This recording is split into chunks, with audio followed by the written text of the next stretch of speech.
like to call the April meeting of the Deschutes Public Library District Board into session. Welcome, everybody. Good to see everybody here and to be in Lahaina. Todd has an introduction to make.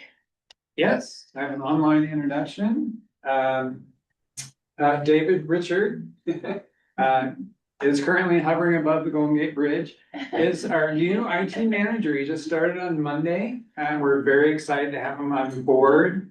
David comes to us from Deschutes County, and has also worked at the center and has had his own business, and went to school at COCC, which is always a big plug for our local education. So welcome, David. Thank you. I'm excited to be here. Welcome. It's great to put a face to a name.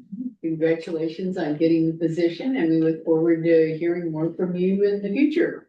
Absolutely. Yes, so talk about drinking from a fire hose. We just said, here we go. We're just gonna open this new building and here's a bunch of new servers and we just transferred everything over to this building. Good luck. Exactly. He's handling it all with grace. Perfect. Very nice to meet you. Thank you. Okay, I guess we have a pretty full agenda today, so we'll get started. Did people have a chance to look at the meeting minutes and the district disbursements? Yeah. Any additions or corrections?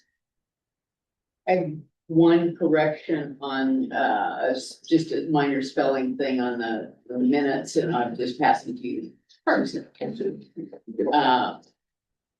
And I would entertain a motion, or no. Yes, I would entertain a motion to approve the consent agenda. I move to approve the consent agenda. I'll second. Okay. Do you want to call the roll? Yes, let's see, Laura, you're coming second, so you can unmute. Michelle Anderson, Here. and was that an I or an A? A. Okay, and Laura. Aye. Okay, Betsy, Aye. Aaron, and Ian. Aye. Okay. Okay. Are there any public comments?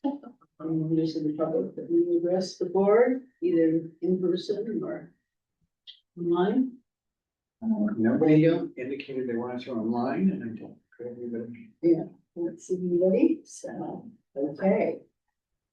First up is Greg with the owner's rep report.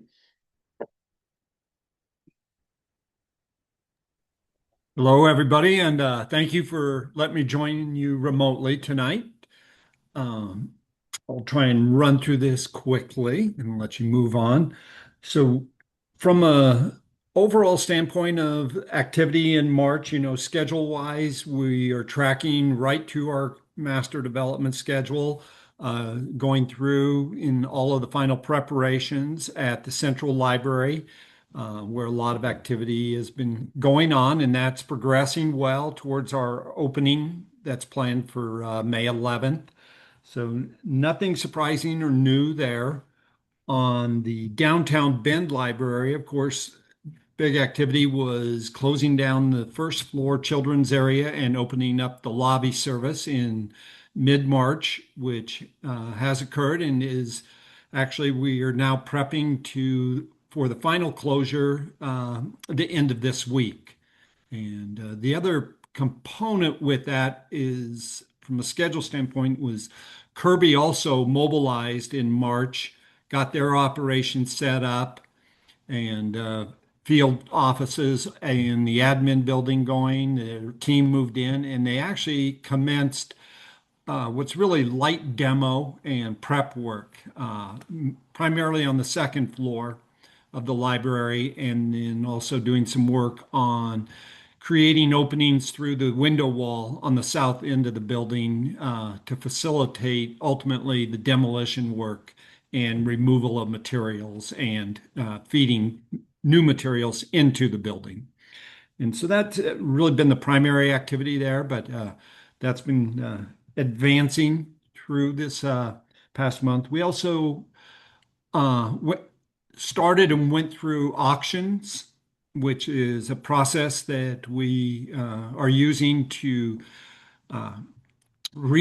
sell off all of the unused product, and that's things like furniture, shelving, and other FF&E that is left in the library that we're not going to reuse. And the auctions have been very successful in other entities being able to purchase and reuse a lot of the product, which means very little is going to be going to the landfill as part of demo. So that was very successful. I think we've actually held like 3 or 4 auctions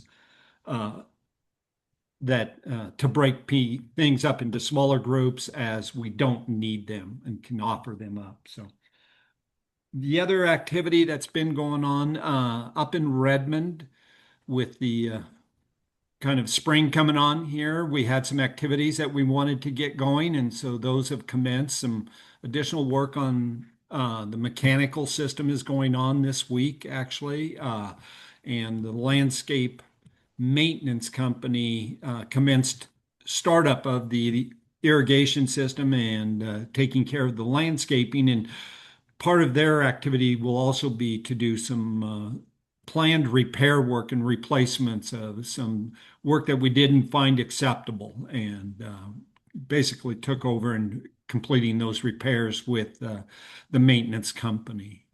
There's a few other little small changes that we want to implement that are also being planned.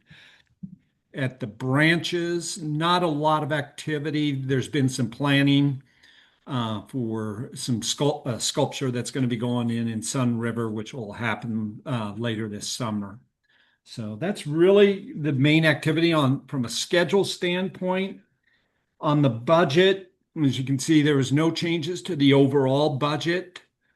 There was all of the individual budgets stayed the same, but I did make some adjustments within a couple of them. So at Stevens Ranch, the soft cost budget was increased, and that was about $70,000. And that was also a corresponding reduction in the project contingency. So the overall project budget didn't change, but the use of some of the contingency. And that was for some of the architectural design costs that we were processing. Building commissioning, our commissioning effort has taken additional time to complete. It's been a complex process going through. I think some of our equipment that we are utilizing is really new and has taken just a much bigger effort to complete that work. And then also we're doing some air quality testing, and we executed a contract on that. And that's part of our LEED certification process. It's an indoor air quality test, and we have an independent agent that comes in and tests that air and then provides certification of it. And so those costs were captured and identified. So those were the main changes on Central. On the downtown budget and Redmond budgets, there were no changes this past month, so those remained the same. On the branches for work package 4, there was a minor change on the FF&E budget. We had some additional purchases of communications equipment, and so it was one where that budget did not have enough funds in that line item, and so we allocated project contingency out for that, and that was a $20,000 adjustment. So again, all of the adjustments were fairly minor relative to things you've seen in the past, but just to keep things kind of in balance. The reserve contingency remained the same at just over $9 million, and then same with all the financing costs, no changes there. So the overall contingency, the combined contingency, went down just a little bit, based on those 2 uses. So it went down roughly a little over $90,000. And so that was the results of the budget update from this past month. Procurements and contracts are just being processed based on prior approvals and going through those. There was nothing real significant there. On the insurance, we did bind the builder's risk insurance policy. So that was done as of the beginning of uh, April, or actually March, excuse me. And that's all been put in place and is active. And so there's nothing else on that. On the design and construction phase, for Central, it's been primarily completion of all of the installation of FF&E, punch list work. One of the big milestones, and we had talked about this last month, was that we were moving from our temporary certificate of occupancy to the permanent certificate of occupancy, and that was approved by the city of Bend through the final inspection process. And we even got the formal written certificate of occupancy emailed out to us today. It got approved a few days ago, but takes a little bit of time to get it processed and sent out. So we have full approval from all of the city authorities to open the library to the public whenever we're ready, which is going to be May 11th. So that was definitely a very, very major milestone for the team, and good to have behind us. I think the other activities that we have going on are finishing up and wrapping up. We set a target date of April 17th to have vendors all complete. So that's Kirby as our general contractor, their subs, and then all of the FF&E vendors to really give DPL 3 to 4 weeks of call it alone time without everybody running around to prepare for the opening, get the building finalized, really complete the collections in that. And I think that's going pretty well. We'll have a few items and a few vendors coming back in, but not a full bore like they've been. So that's the timing on that is also looking very well, very good. And that includes artwork and those things. Some of artwork will continue on actually for many months, as we've seen. Some of that is a much longer period of time. The Redmond activity, as I mentioned, it's really the closeout activities. It was the work that we had planned for this spring. And so those are just getting going here at the latter part of March and into April. And then same with Sisters, Lapine, Sun River. There's really no activity on those other than a little bit of follow-up warranty work and some planning on art sculpture for Sun River. At downtown Bend, as I said, the lobby service is actively going on, and Kirby has actively commenced work on prep work and demo work. And one of the things that they have been working on is opening up the windows on the south side of the building. And it's one to create openings where they're going to have trash chutes and access for loading materials and manpower in and out of the building. It also gave the team a good opportunity to do an evaluation of that window system. It's one that has had some leaks over the years that has been really difficult to identify. We put some money in the budget to do some research on it. And it is looking like there's some real concern that we have about the current system of how well it's performing from its ability to prevent leakage and to let the water drain out when it does get into the system. And I say this because I think that this next month we're going to have a further discussion about the potential need to remove and replace the window systems on the south and north end. And it's a fairly substantial scope of work. The window system is currently right at 28 years old. And it's a system that, as we've looked into it, appears to may not have good replacement components to do a retrofit on the system. And by that, what I mean is there's seals that help to keep the water out.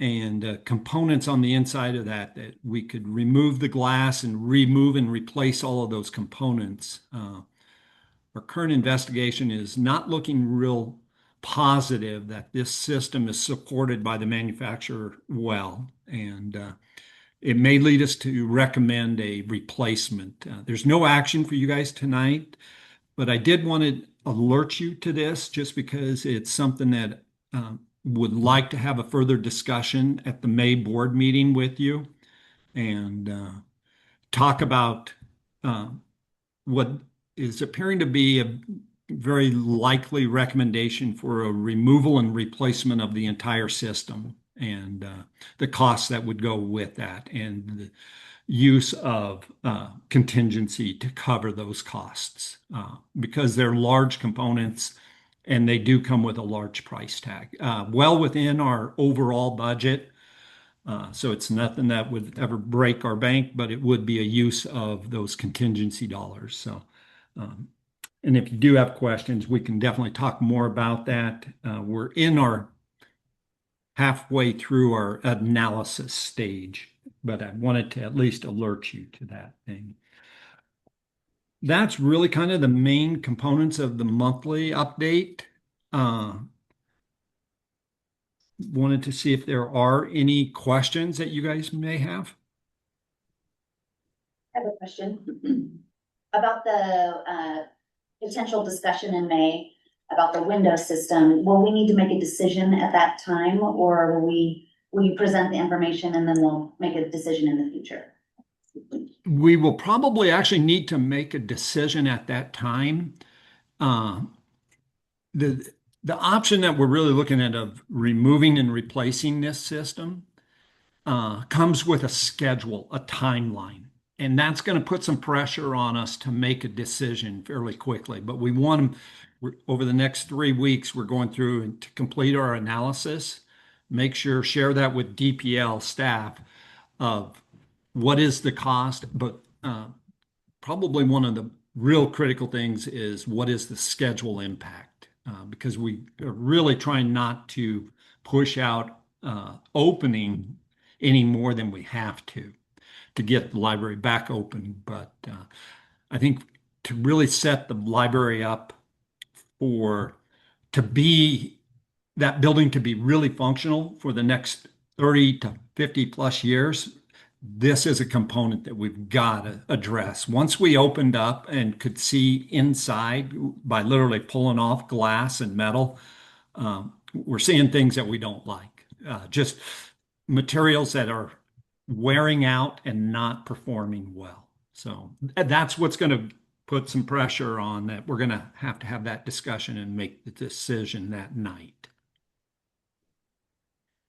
So Greg, I think it would be helpful when you send your reports that get included in our email, a few days before the board meeting, if those reports can have as much information included beforehand, so we have time to, read through and be prepared before we have the discussion, that would be helpful. Yes. Yeah. And I can do that. Now we do get lots of technical reports from our window consultant and from our window contractor and some of, architects. I don't know if you guys want to read through those technical or just my written summary. And what I'll end up doing is because there'll be two components of this. One, a budget adjustment that you would see just through my normal report and its summary. And I can really try to explain it there, but also an authorization for Todd's authorization level increase to deal with that cost. And I'll also try and attach as much information and in that board, that authorization summary, write it up as detailed as possible. Okay, thank you. Right. I think that'll be really helpful because we're going to have a lot of other things to discuss at that May meeting, and the more prepared we can be in understanding things, the better. And then that'll an opportunity to ask questions if there are things that we want more information on, we can ask before the meeting rather than at the meeting. Yeah. And, I think it's always, if there's something that you guys aren't comfortable approving, even though I may want you to, we're going to do what is appropriate and what you need done. I don't want to say that I'm saying you have to do this, right? But I will be asking you to. Can I say something, Greg, from Yes. the virtual audience? Uh-huh. Thank you. Just because I'm new to this process, how do we avoid situations where somebody might know that we have a very large contingency and then suddenly problems are identified? How do we know if it's an actual problem or just someone that wants to make use of the contingency? Like, do we get second opinions, or is that where you kind of come in with your expertise and help filter through that? Yeah. So in this situation, there's been problems with this window wall for a while. So we put money in the budget to do some further investigations, but what it really required was to tear the wall apart, which we didn't want to do early on. Relative to who's doing that, so Kirby as our general contractor and the window contractor are there working to help take apart that window system. But then we have a third party window consultant who works under the architect, but they have done all of our projects for envelope testing, which includes the window systems, anything relative to water intrusion and air intrusion. And so there are third party consultants that are actually looking at it and have written reports. Additionally, Steel Architects, who is, partnered with Miller Hall as our architect, is actively investigating this with our third-party envelope consultant and looking at it and bringing their level of expertise so that, and then Miller Hall as well gets the results of those inspections, looks at those reports as well as the information that, photos and information that they provide so that we get a collective group. We also, as Red Point, our project manager, Mike McLandris, is in these same investigations to look at it, to address that concern of, okay, is this real? Because originally we thought we would be able to go through and replace gaskets and caulking and materials and refurbish the window system. But through this investigation, it's really looking like that may not be a viable option. It's not ruled out 100% yet because we're waiting for feedback from the manufacturer. The manufacturer is still in business. They're one of the largest, but this system that we have was a system they created back in the 90s, and they've changed it dramatically to what they sell today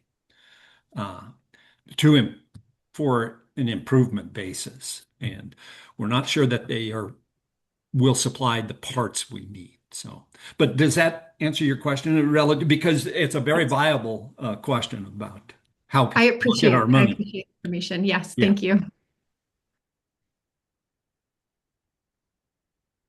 I have a question. Greg, do you have just a general idea of what we're talking about in terms of a swing between what we had budgeted for potential repairs to the window systems versus complete replacement? And I know it would just be an estimate at this point, but has that entered the analysis at all? Yeah. I think this could be literally a $500,000 type cost to do the full replacement. If we were doing just the minor repairs, we probably would have been looking at more like a $75,000 to $100,000 is, I think, about what we've got planned in there. But to build two new systems, it's the north and south side. It has that magnitude, and that's part of what we'll verify, through different cost submissions and reviews that we're going through. I'm sorry, there's a noise outside the room. So would there be an opportunity for increased efficiencies with new windows? And then also, would there be any impact on having different windows for the north and south side of the building versus the east and west side of the building? Because I'm assuming those would still keep the original windows. Yeah, the east and west sides of the building, they were looked at. They're different size and type. It's somewhat similar or same material, but the reports came back that those do appear to be performing well and not having the same types of problems. The color of the system, of the metal, which is what you're seeing, is a standard color that is still used today by this manufacturer and would be able to still be, to match and look the same. The same with all of the metal components that go in there. There's aluminum as well as flashings, and those can all be matched up color-wise to still match. From a performance standpoint, and besides color, the shape and sizes of all of the material would be the same as what's there today.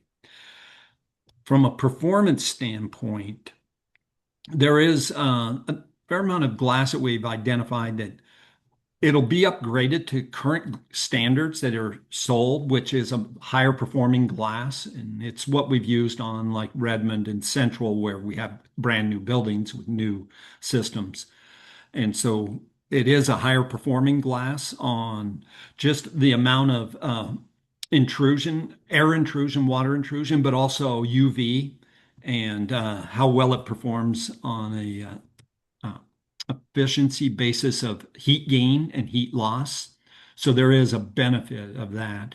Also, some of the glass, it appears that it wasn't at that time required to be a tempered glass. It is required now to be tempered when it's in certain, at the lower levels, so that if in case something got broke, it wouldn't shatter into and impact people as much.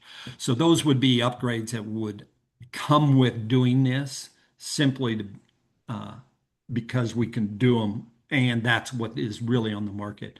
I think the system itself, the upgrades that the manufacturer has put in place is going to provide a longer term benefit to the district, that they've made changes because of probably some of the things that we are experiencing now of poor drainage, and things are not really that which has caused the leaks over time in there. Did that make sense?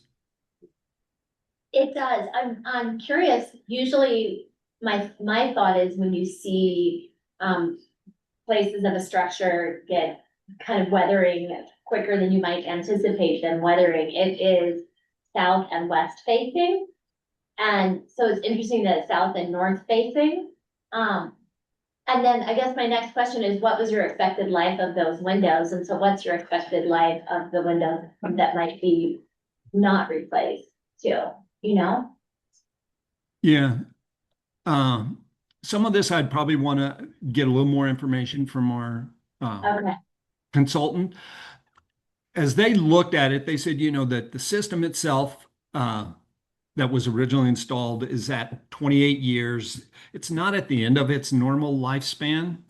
But it is at a point where it would be good to do, call it maintenance on it, which is kind of what we were thinking of, just refurbishing, especially sealants and caulking those materials, eventually dry out, crack, and allow water to intrude. And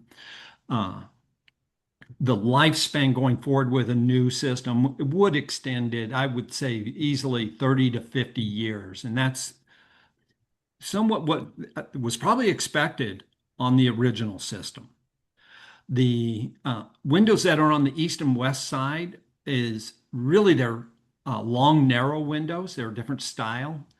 And so they're not as big as these sections on the south and north. The south is probably the one that is taken a little bit more impact over time because of its south facing and much more impact from UV and sun exposure over time as compared to the north.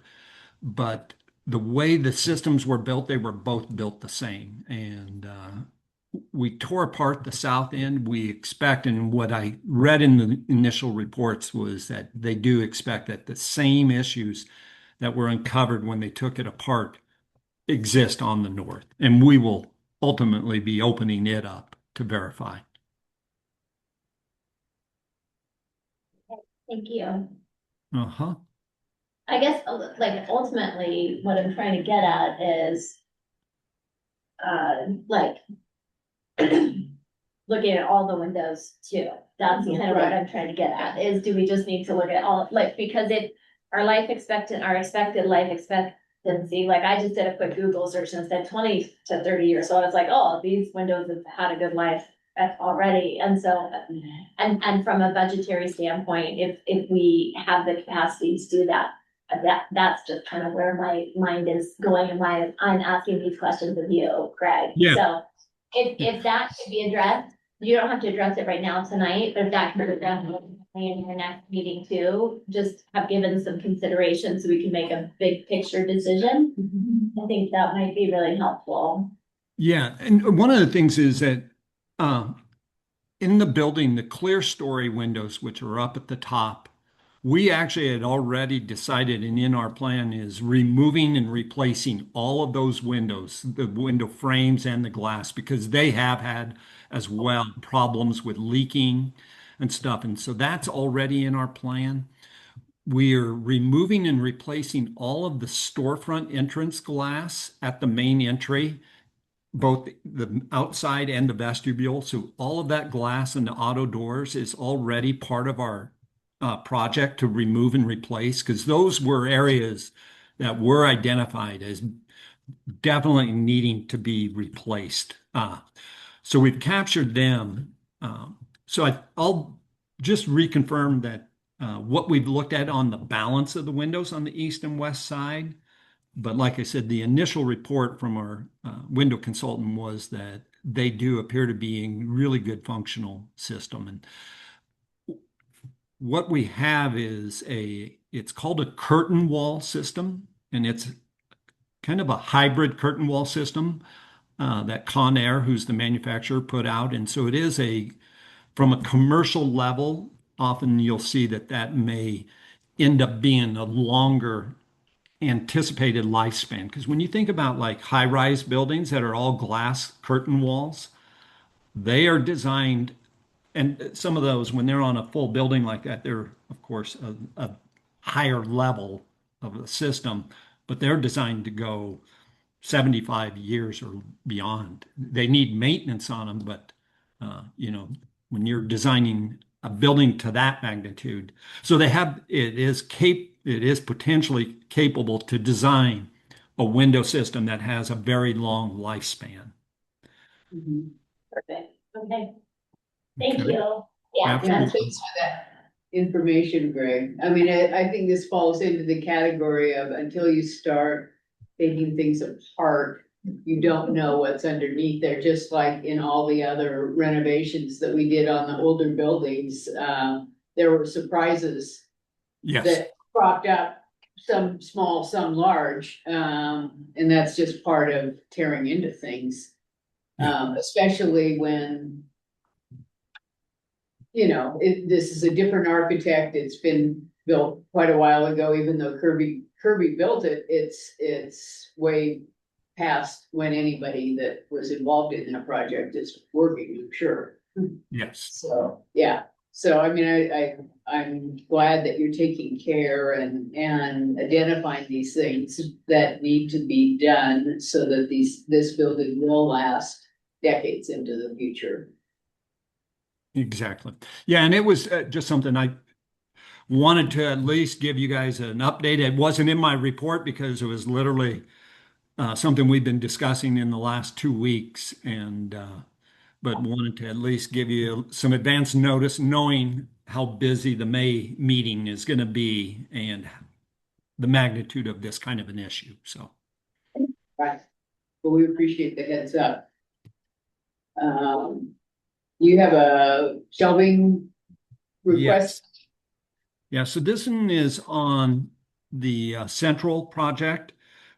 And currently, I think we have about $5,000 left in the current authorization as compared to what's been committed to the vendor. And as we move through the completion here, it's likely that we may have some additional modifications or requests for adjustments to some of the shelving. And so wanted to, and that's what this is, just a request of an additional $50,000 so that we would have authorization if needed as we finalize the shelving and get DPL up and running. And so it's an authorization for just in case. And that way we wouldn't have to come back to you later in May or June. There isn't a specific request at this moment, but things that we are looking at potential. So, So this would be for downtown. no, this is for central. And that's gonna come out of the FF&E, which had a revised budget amount of 12.1 and committed to date of 10.3. Is that right? I am trying to figure out where you pulled those numbers.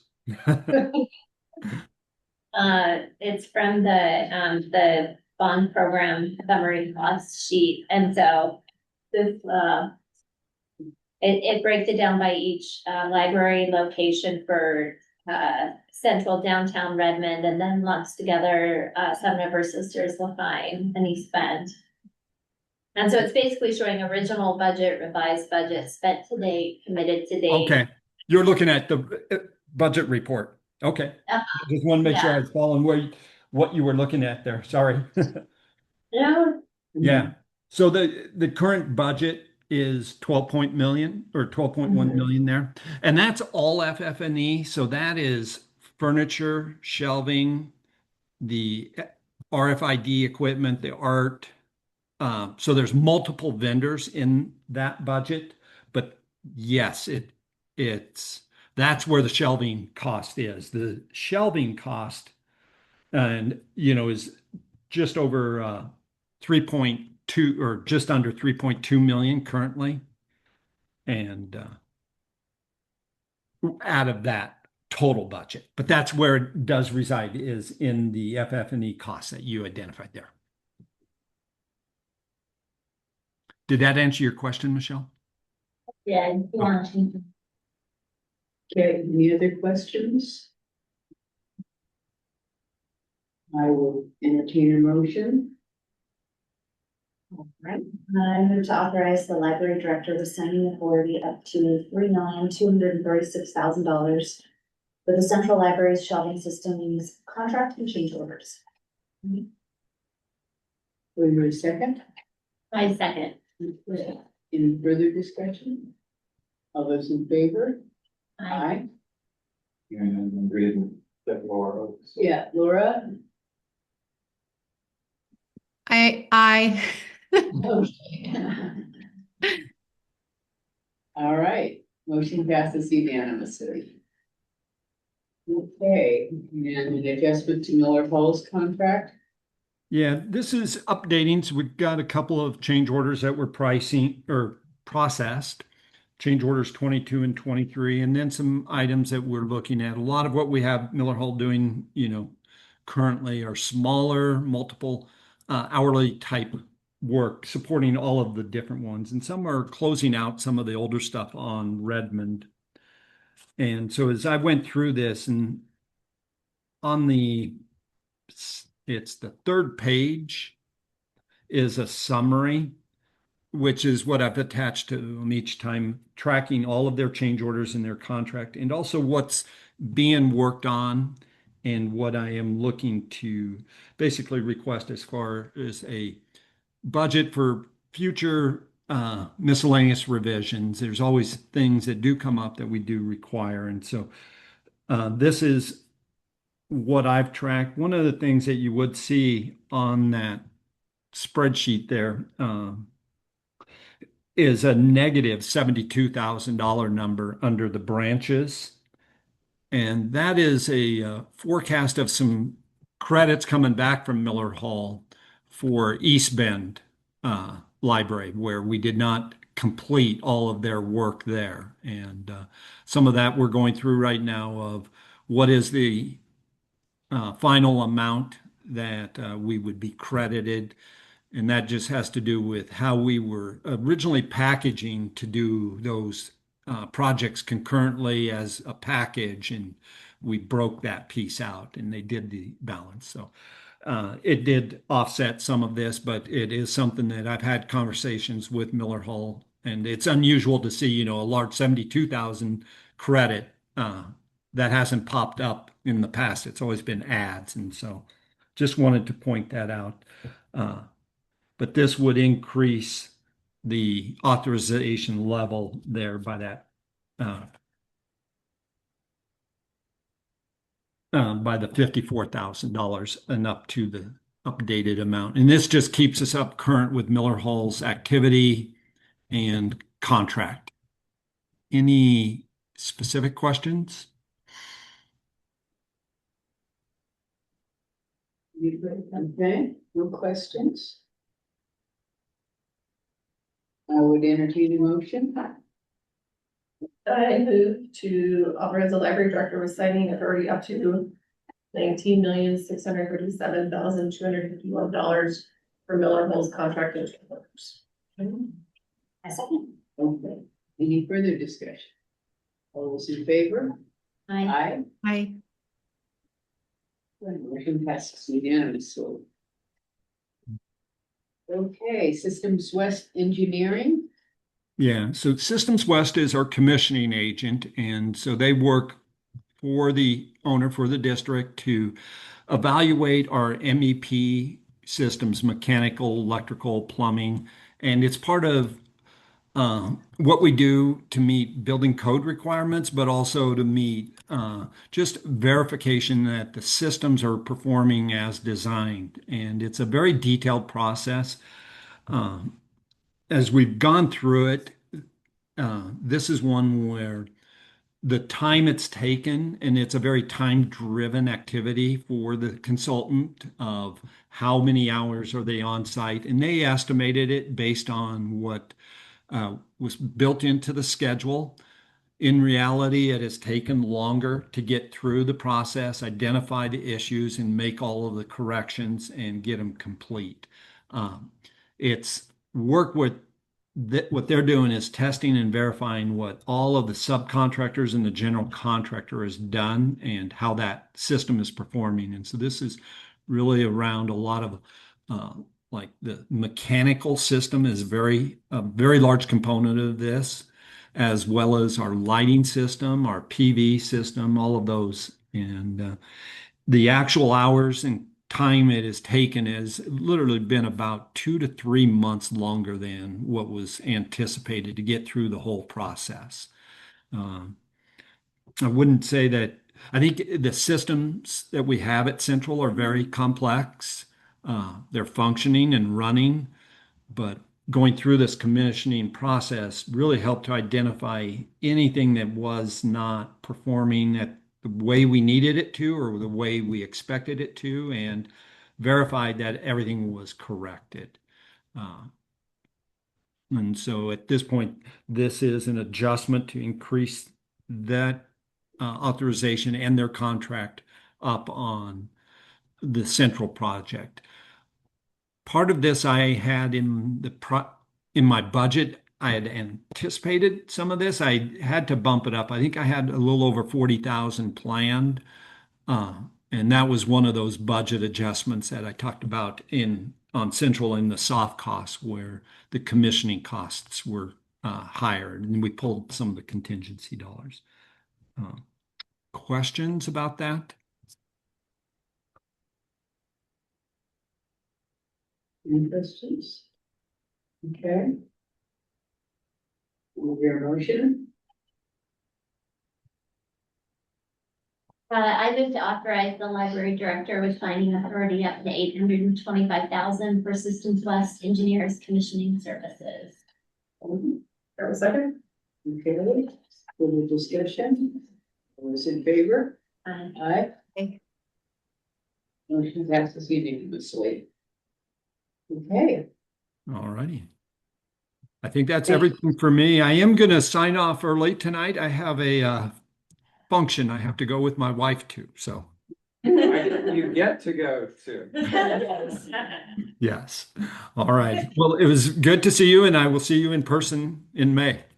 all right, sounds great. Thank you, Greg. Thank you. Thank Bye, you. everyone. Bye-bye. Bye. Just so you know, we asked the two people with the budget committee to join us at 6:30. At 6:30, okay. I was Yeah, gonna say. so we Okay. can jump to the updates on the recruitment. Okay, why don't we do that? Jennifer, do you want to bring us up to date? Sure, and then maybe other folks on the search committee can fill in as well, but we were really pleased last week to have Tricia Sutras know with DSG Global visit Bend and the Deschutes Public Library. She was just floored, I think, with really impressed with the building, really impressed with the community. She met with our leadership team as a whole, solicited some feedback there, did some individual meetings with Todd's direct reports, plus some other supervisors and managers. And she also, I believe, visited Redmond and looked around the Redmond Library and had an opportunity to interact there. And the feedback that she received was that her visit and her interactions were extremely valuable in terms of informing what she needs to know is our lead professional on this search about, the type of professional that, we're looking for in an executive director. So at this point, the process is otherwise just going along as planned. And at this point, I'll step back and let other members of the search committee, if you have any other input on a recent experience that I may have missed. I do know that as a search committee, we really wanted her to come out and experience being in Central Oregon. And I think that was a really important step. You could tell that being here, meeting with the staff, meeting with board members really gave her a sense of this is something different. And she even said like, I think we need to raise the level of what we're looking for. And so it was really good. I really got a sense that she really understood our situation because we are very unique. It's, it's not just about buildings and it's not just about the services as a whole. We really do push the envelope. And it's not your standard traditional library that you might just think you inherit in a community of 260,000. So, it was very interesting. It was also very interesting for me. I think Chantal agreed. We drove her around downtown, around Bend, and very interesting to see your own community through the eyes of somebody else who, things that you take for granted, that they're amazed by. You're like, oh yeah, that is special. So that was also reaffirming for me. So I recommend Central Oregon if you haven't visited. Yeah.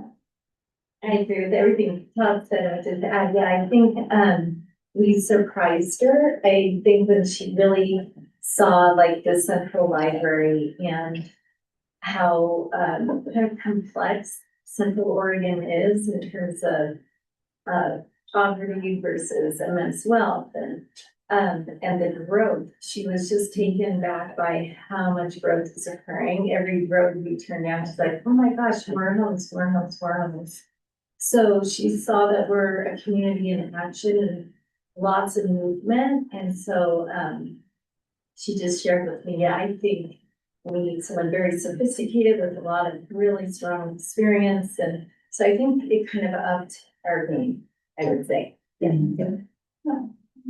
It's gotta be really hard to evaluate when you just get the statistics in a district. Well, there are this many branches and this is what the circulation is and yeah, it doesn't tell the story of what kind of community we serve and how unusual this region is. Yeah, I really appreciate everybody who took time out to show her around and really put our region on display and our district on display. I'm glad she got to meet so many people. And then maybe just in closing, she did, was very complimentary of the level of engagement of the people that she spoke to. There's a lot of passion, a lot of, she asked for input and she got it.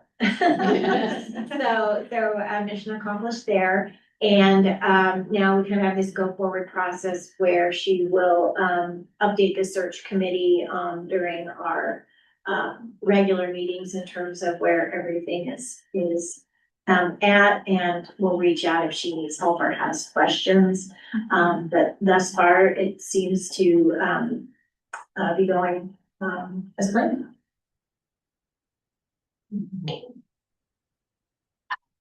Any questions? Okay. Todd, do you want to give a little bit of an intro before our Yes. people join us? Yeah, so just a reminder that we have, our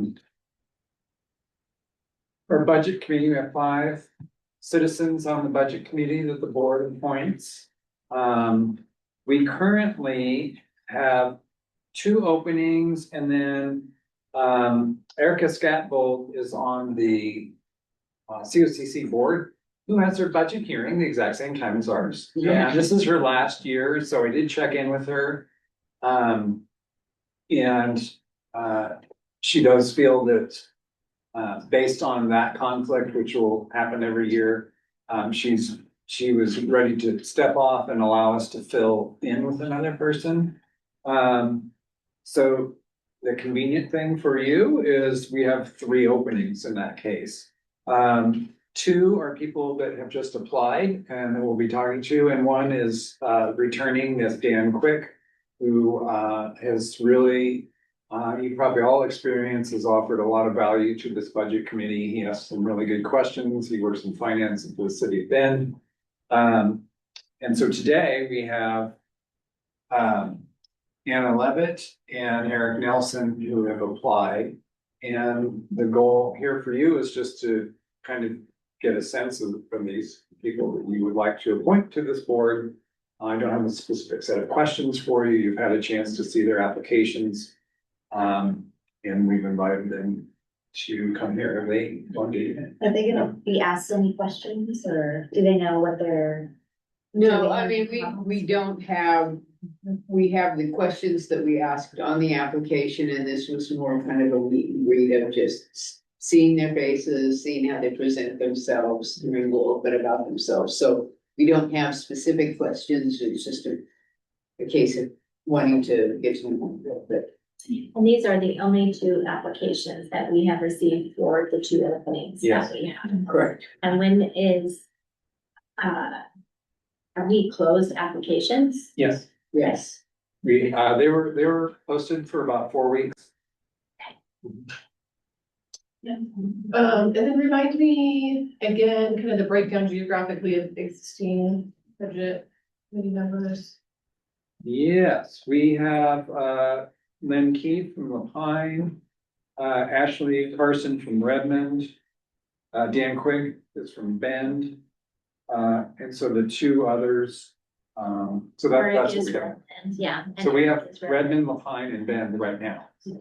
We're getting a little bit of. A little. Right. And Anna is online, if you're Okay. ready to.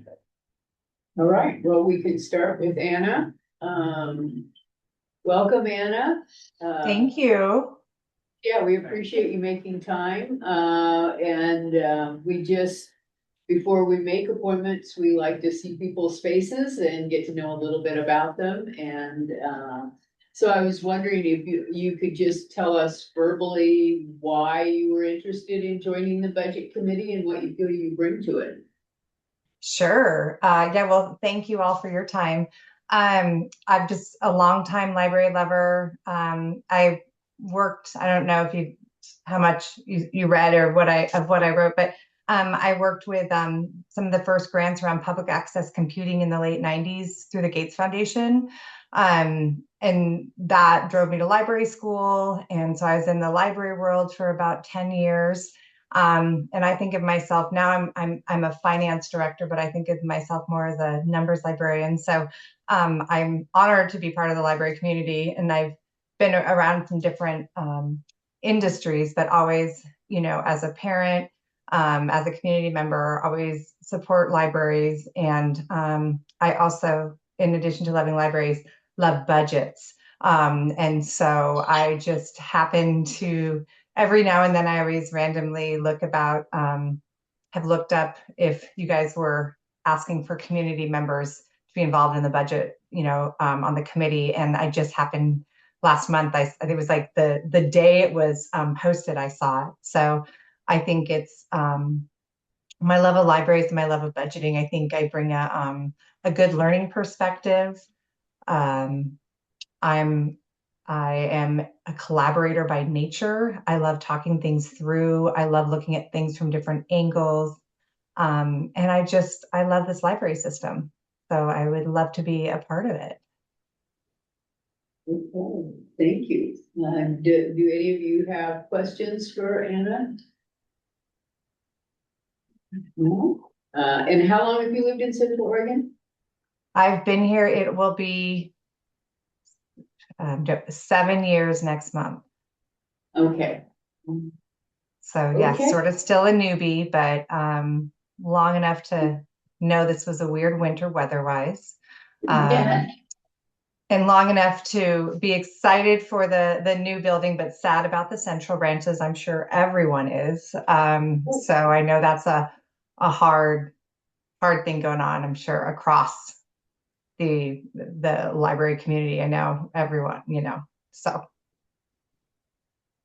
Okay. Luckily, we have good things on the horizon to look forward to. Yes. Oh, absolutely. I just remember I always go and, I've got a 10-year-old, so we go and I'll bring a book or do some work. And when the chairs started disappearing from the kids section, I was like, it's happening. So, yeah, I mean, even just when I was thinking about applying for this, a wind-up place to go, and because I knew the chairs were going, so just really already missing it. But again, it's super excited. I randomly drove by a couple months ago and I was like, whoa, on the new building. So I can only imagine how excited everyone is about it. I think you will like the new children's space in the central library first, and then in the downtown library. Yeah, with a little patience. We've had sneak peeks, and there's been such an emphasis on lots of different areas of our community, but definitely on the children's spaces, and so they're going to be really fun to visit in the interim for you over at Central too. Yes. Yeah, no, I can't wait. I was already like, okay, I'm just gonna have to drive because I'm fortunate I can walk, we're about a mile away. So I'm like, this is okay. This will be a Saturday thing and it'll be great. So I'm excited. I just wanted to say, I think that you sound like a great fit, and I wanted to thank you for bringing your skills to the library. We're really lucky to have you. Oh, thank you. I'm just so excited at the thought of this. It's great. It's an honor. Well, thank you very much for making the time, and we will be in touch. Awesome. Well, thank you guys for the time. Okay, thank you. Okay, Bye-bye. bye. And Eric is here, and welcome, Eric. Thank you too for making the time. We just want to kind of get to know you a little bit. We have your answers on paper, but it's always good to put a face to a name and have you tell us a little bit about yourself and why you're interested in serving on the budget committee.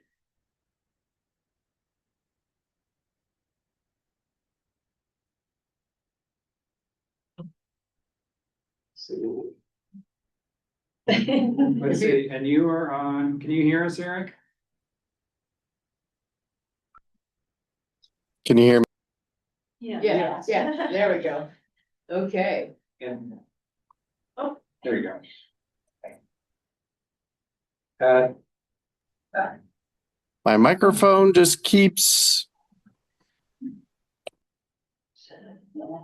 oh, I'm on my shit. phone, which is part of the problem here, but I'm trying to transition to my computer. Thank you for having me. I caught just the end of Anna's remarks, but I do feel very similarly in the sense that I think it's an honor to be involved in the library as a part of the budget committee and, be involved in making sure that everything that I've experienced over the years with the library system and having access to the library and the programs that the library offers and the space that the library offers continues to be available, to others in the community. So when I was a kid, that's where we would go after school. Usually I was fortunate to live in a small town. I grew up in the west suburbs of Chicago, and I lived in a town where we rode our bikes everywhere, and that's where I would go after school. And I was a reader all through my childhood, and that was all at the library. And so the library is a special place to me. So when I saw that there was openings for, members of the budget committee, I wanted to take an opportunity to become more involved in the library system. So that's kind of a real short synopsis of, my application and why I wanted to participate. Uh-huh. And you lived in Central Oregon for a while. You moved from Sun River to Redmond, you said, in your application? Yeah, I moved to Oregon in 2016 after I left the military. I was in the Army for 6 years. And I bought my first house in Redmond in 2017. Uh-huh. And we just moved across town here in Redmond to our new house last year. We've been in our house about a year. So yeah, I've been in Redmond all that time. Yeah, have you ever had a chance to use the Redmond Library much? I have, yeah, since it opened. Really exciting. And, went down to the library when I was like, it's finally open, and walked in and was like, the doors are locked. And said, oh, we're actually closed today for training, for staff training. I was like, no, the one day. But yeah, I came back later and Don't go tomorrow. well, perfect. Does anybody else have any questions for Eric? Eric, hi, my name is Michelle, and I'm one of the board members. Oh, here we go. Recording in progress.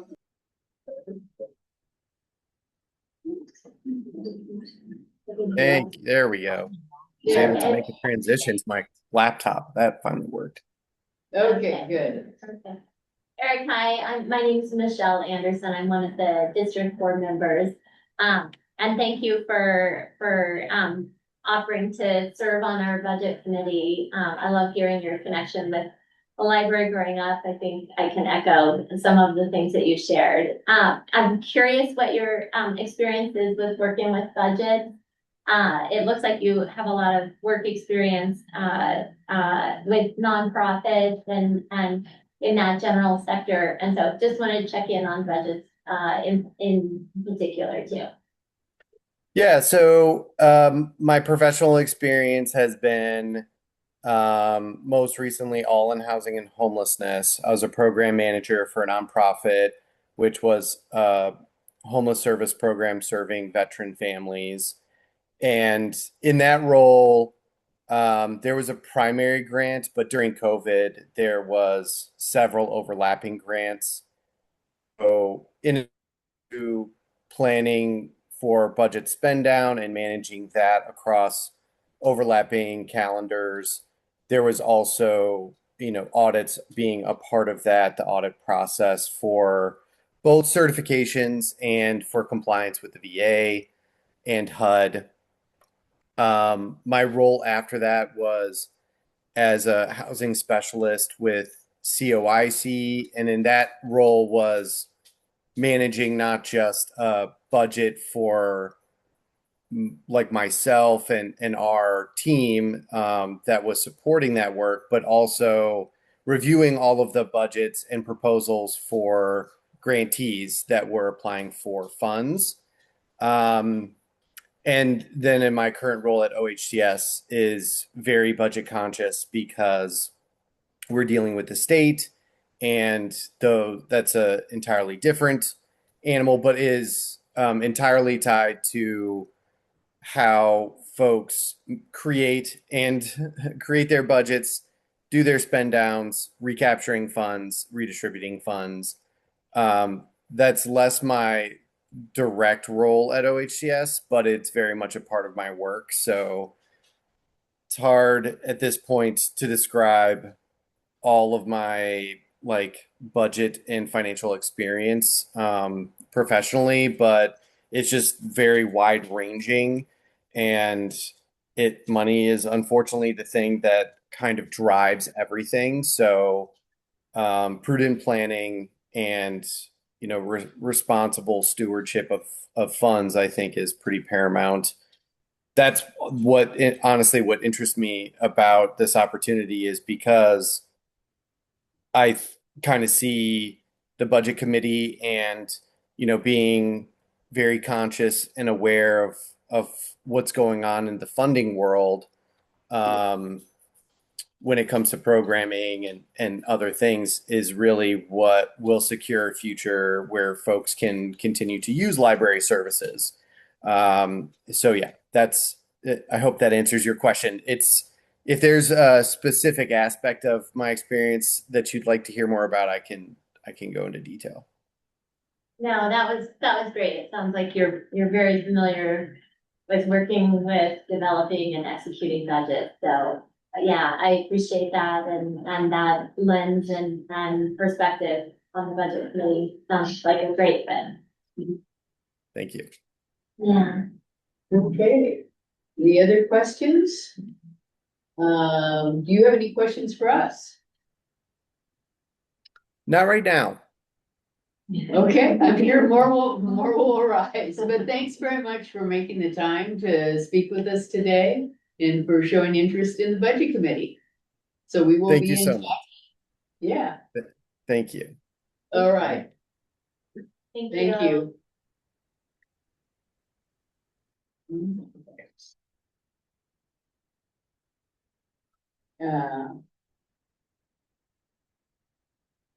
Okay, so in order to have people serve, we will need to appoint them. So I would entertain a motion if people are ready to do that, or if there's any discussion. Do we do a joint motion? Or Yeah, we can do a combination with all three people.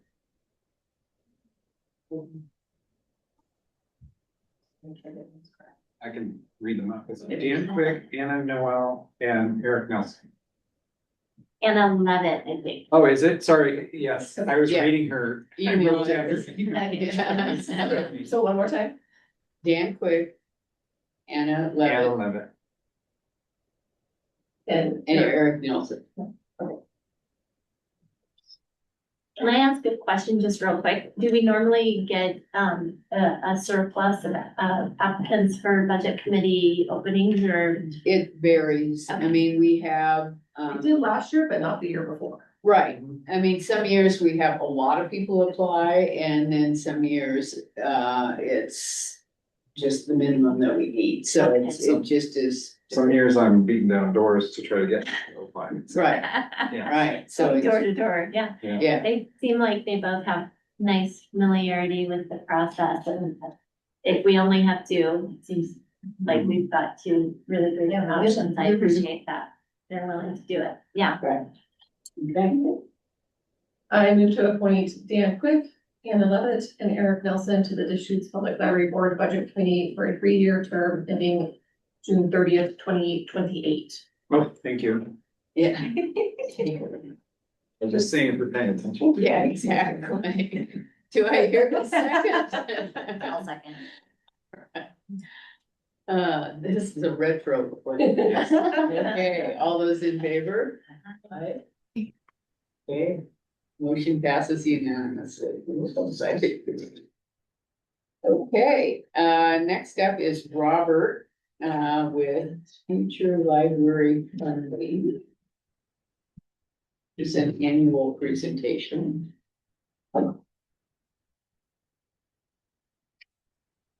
Okay. Oh, sharing the phone screen. Hold on. Oh, no, it is sharing the correct screen. Yes, I heard it.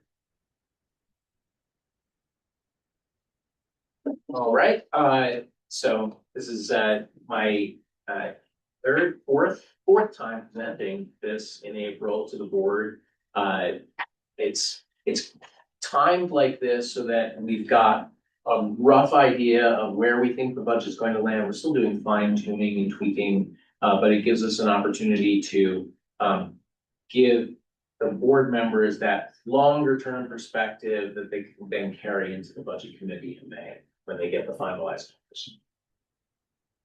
So, this is the part where I just kind of walk you through what you already know. So there's a particular cycle for this. We get into November, and the board is setting results, policies, priorities. That translates into the way we develop our budget for the coming fiscal year. So we take those results policies and then we start to develop the departmental budget line items and proposals for new significant budget increases for projects and other things. And those are in some level of conversation with the board's results policies. So that we're taking that and implementing that at those priority levels. In April, we're here, we're going over this model, but then in the background behind the scenes, Todd has taken all those budget line items, drafting the budget report, and of course the board selected budget committee members. Then we get to May and we got that budget committee for review and approve, and then the board meets to review and adopt in June.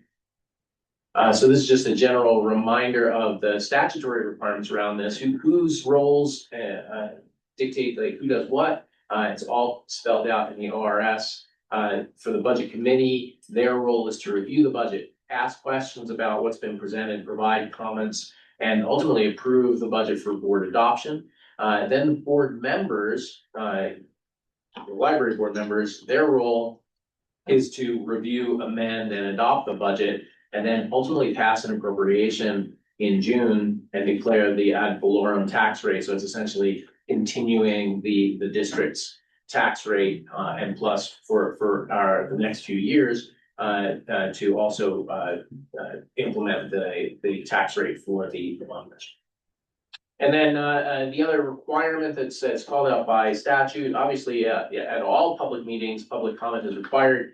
For the May budget committee and June budget hearing, we have to make a public notice to invite the public to review and make comment. Okay, I always like to start off with the things we know and things we don't know. And the answer is mostly things we don't know. There's lots of stuff that are just out of our control. So when you're building any kind of a model, you really are you have to just make some decisions. And those decisions hopefully reflect your best understanding at the time of where you think things are going, based on information gathered from county trends, from historical trends in the library, etc. So in general, when we talk about the things out of our control, the revenue is what it is. There are some minor things we can do, barring some of the things we'll discuss later when you get to the, oh no, what do we do now, kind of developing plan B. There are a few levers you can pull that can adjust revenue temporarily, and we can kind of go through all of those. But the things that are most in the district's control are how we manage the expenditures, how we manage that throughout the year, and how we align to the budget. So if we budget for lower expenditures, then we can drive that ending fund balance higher. But in general, those are choices that we make every budget cycle about what we put money towards and how that reflects the priorities of the board. Again, standard disclaimer that these things compound. So especially for things like staffing, or for long-term commitments, it's a year over year over year kind of effect. And so you'll see that in the model over time. And so typically we try not to look further than 5 years, just because what we found is that the model, just like any kind of forecast, gets more and more, or you get less and less confidence in that model the further out you look. So 5 years felt like enough of a stretch where we could say, well, we're not really 100% certain, but we have a degree of confidence that makes it more likely that we can make a strategic set of decisions this year about where we think things are headed. There's always things that are going to be difficult to quantify. Obviously, we don't really know beyond what the county projects 1 year at a time in terms of how population growth will impact the tax base, how development and those kinds of economic trends within the district, cost of living adjustments and negotiations for what that range of cost of living adjustments would be. We tend to work as a collective bargaining agreement 3 years at a time. So this model extends beyond the new CBA that's currently being negotiated, for which I have no data at all. So I'm really doing a little bit of let's see if it lands about here, but it doesn't really reflect anything that's been going on for negotiations going into year 1, 2, 3 of my model, let alone 4 and 5, which is the CBA that hasn't even been discussed. And then several of the other elements, staffing turnover, developing new efficiencies. As we're opening these new buildings, we're learning a bit more about efficiencies, but still great. And then just inflation, from 1 year to the next, especially in a volatile political climate, it's going to have a volatile economic and market conditions for the things we buy.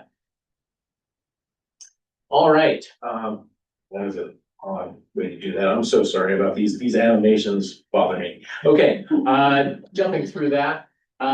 So what are the key ingredients that went into this soup I'm serving you?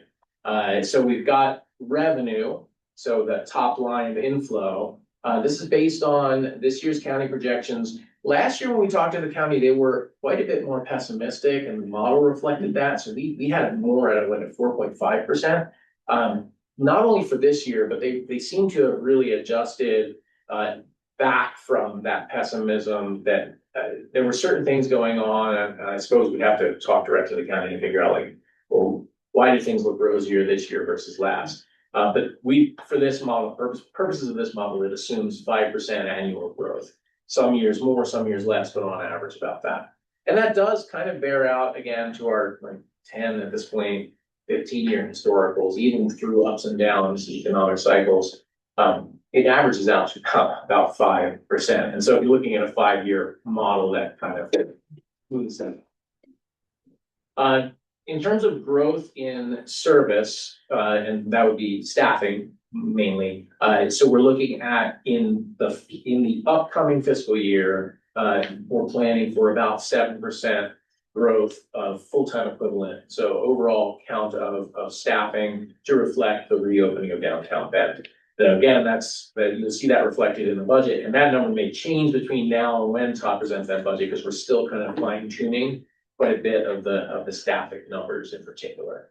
But right now, the model is based off of what we have built into the current budget under work. And then beyond that, it assumes a fairly stable workforce with just additional growth to reflect cost of living increases and step increases for salaries. So that's that. Expenditures, average salary increase of about 5%. So that's assuming a certain level of COLA and a certain level of step increases and a certain level of turnover from high tenure, high step staff to lower tenure new staff coming in. So 5% again, kind of tracks well to what we've seen in terms of historical. Benefits running around 6%, which again, in any given year, it could be quite a bit of growth for benefits, specifically insurance and health insurance. But again, you've got to pick something, and we kind of smoothed it out over, there were certain years where growth was low, certain years where it wasn't. And that's kind of where we landed. In terms of inflation on materials and services and average growth and cost of collections, we kept that fairly conservative in this model, 3% inflation growth. That might be something, if it looks like we're entering into a more inflationary environment for our materials for next year, we probably might bump that up. But again, these were just the assumptions that baked into the model. This new, this last item is a new element to this model.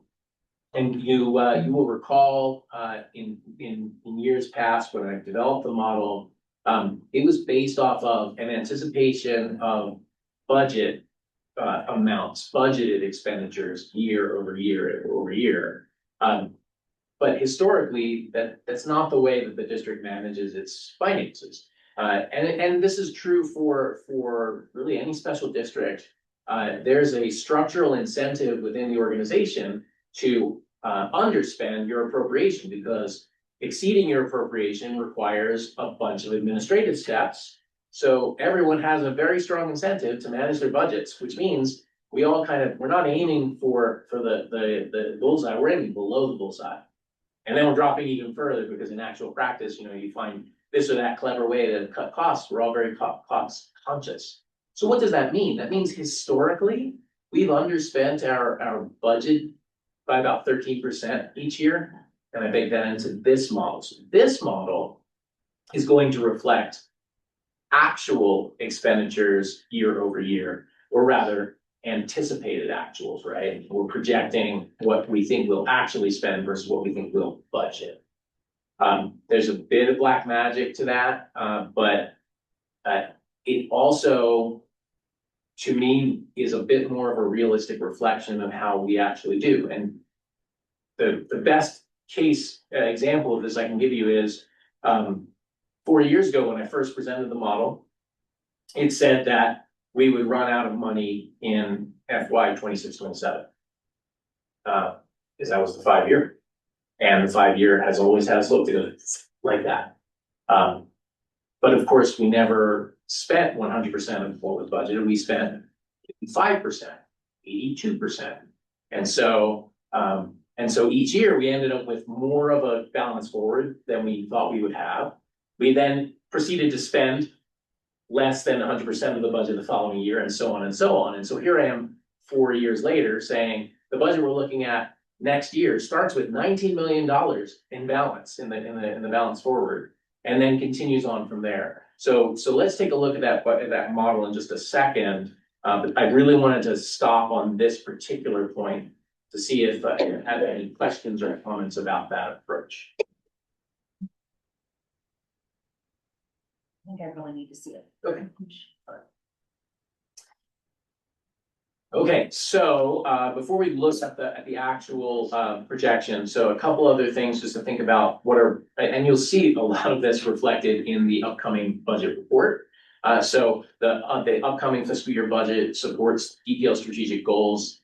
3 particular points that I would make here is that now that we are open at Central Library, or very close to open at Central Library, it really is reflecting the board's priority of making Central that centralized location for services and distribution.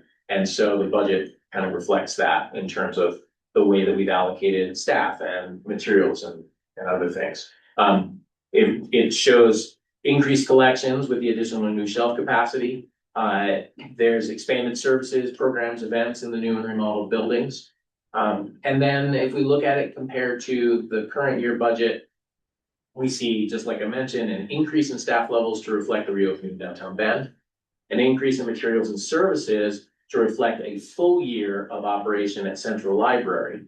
And then, again, just a note to say that we don't have any transfers planned right now in the FY 26-27 budget, so the model reflects that as well. Robert, I'm sorry, I had one question on the previous slide. Yeah. The 7% staffing growth anticipated, is that, as of the end of the year, or, I'm trying to figure out how we're working into the fact that we have a huge new central library that is essentially replacing the staffing at East Bend Library, and Right. that we would only, and at the end of the year, we also will have downtown open again. And so how are we only increasing our staffing by 7%? Yeah, so over the last 2 years, we saw something like, I want to say 15% or 16% increase in overall staffing costs. And when we're saying a 7% staffing growth, is that bodies in the building, or is that cost? That's FTE. Okay, And ultimately it's cost. well, is it 7% increase in full-time employees, or is it a 7% increase in? It's a 7% increase in cost, but that is reflected by the increase in additional positions at downtown. But that also includes a 5% salary increase too? So 5 of that 7%, or is that on No, top of? No, that's, yeah, Okay. that growth is on top of that. Okay. So there's a base growth from the new positions. Then there's additional salary wage growth, or the salary and benefits growth. Yeah, just cost of living. Just and all cost. that. Yeah, To yeah. kind of put it in context, the closing of downtown Bend for remodel, closing of East Bend, that staffing will be staffing the central library. So Yeah. we're not increasing staffing. And that I understand, but then And- when we open downtown Bend, Yeah, and then part we've two. got a whole building with nobody there because they're all. Right.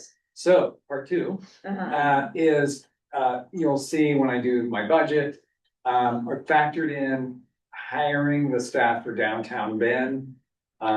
Being very conservative and starting in January of 2027 to give time to, For the April opening. yes. Okay. Yeah, so that's where most of that increase is coming with that staff. And so then the next fiscal year will be our true representation of That full is staff. correct. Yeah. Okay. Yeah, so in terms of actuals, and I should have had that listed here as a sub bullet too, just kind of ran out of lines. But yeah, there is an additional piece of growth in 27-28 that reflects the full year of staffing in downtown Bend. So this is This really, 50% of the year. this is basically a 50%. It would be really helpful to see that laid out in numbers. In terms of staffing, Yeah, in terms of staffing, just to kind of give us an idea of numbers at each building, I think, would be very helpful. Sure. And like when we anticipate they're coming off. Okay, yeah. Yeah, Yeah, for what portion of the fiscal year, from 1/1/27 through, 6/30/27 for the downtown branch. Yeah. well, and I'll also say that when Todd develops the budget, the staffing numbers, we typically only snap the line at like the half year, because you never quite know. Uh-huh. Where, so if you think you're going to hire that position in the first half of the year, you budget for the full year, which means again, there's a portion of underrun, right? Because you budgeted for a full year, but maybe you didn't start the hiring process until August, or maybe you didn't hire the person until October. But you're not going to be doing that for the downtown Bend Library in this coming fiscal year, because Well, such an enormous. We're budgeting for a half a year of Just a position, half but a it's year. highly dependent on when the building actually opens, right? Yeah, Yeah. So, okay, Yeah. thank you, yeah. and I think a little bit of historic data as well, like going back through the opening of Redmond as well. mhm. Would help us see all those numbers in one place, would be helpful for me at least. Yeah, I can't imagine how challenging this budgeting process has been for you, Yeah. coming up with this, with so many new situations and states of flux. Yeah, we're definitely in the mode right now where not only are we learning how to work in the new buildings and how to develop customer service model to reflect the new buildings, but we're also figuring out like, what does that mean financially for us, right?